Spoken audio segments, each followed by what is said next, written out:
Thank you for visiting me on YouTube. Today, I'm going to talk about how the media has made another sensational story about something that would have been a local story, in my opinion. You got 17 young ladies over in Massachusetts. They got pregnant. You hear buzzwords like pact, a 24-year-old homeless guy, and you hear stuff about they wanted to get pregnant and fit in. And you got a media sensation. All the networks are now talking about a pregnancy pact. And Time magazine was the first to leak this story. It actually happened a month ago. But seeing that the news media has slowly caught up, they finally decided to become parents and try to cast judgment on these young women because they got pregnant.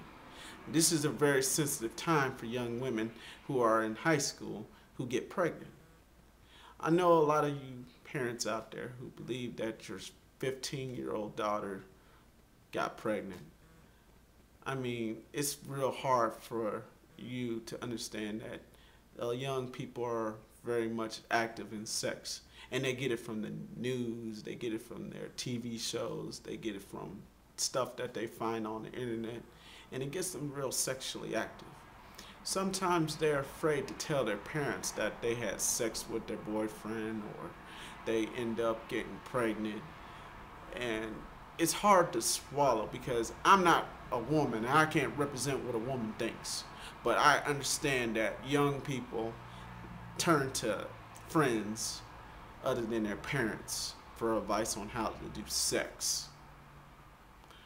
And with the media out there trying to be parents to these young women, I think to myself, why? Why does the media always make sensationalism their number one reason to get people all upset with this shock and awe? Time magazine, the guy who wrote the article, had to retract what he said about this so-called pact. Maybe it's because it's spring, and maybe because young women who are going into the military or they want to start making their families, or they come from small towns where small town values mean basically they're trying to do things to keep their family afloat. I mean, young women want to have children too. They want to know the experience of being a parent.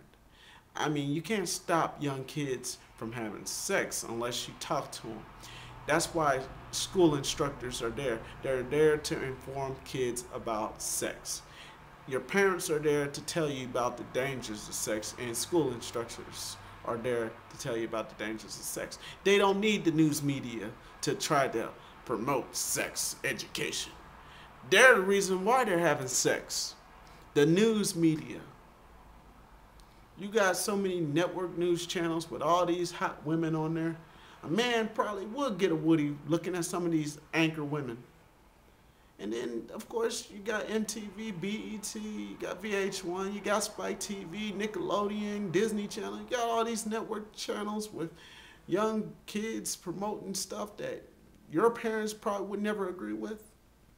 But hey, this is the start of a new era. The Generation Y, or Generation Next as it would be called. Young Americans have minds of their own. Their parents can't hold on to them forever. They're going to eventually have sex, or they'll eventually stay abstinent. But no way should the media tell me how to live my life or those young women's life. I pray for them, and I hope the best for those young women in Massachusetts. Some people say it's wrong. I agree it's wrong. But hey, there's nothing you can do about it.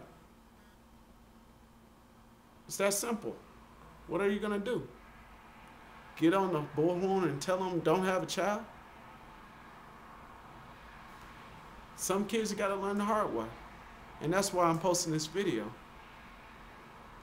Once again, thank you for visiting me on YouTube. See you on the next one.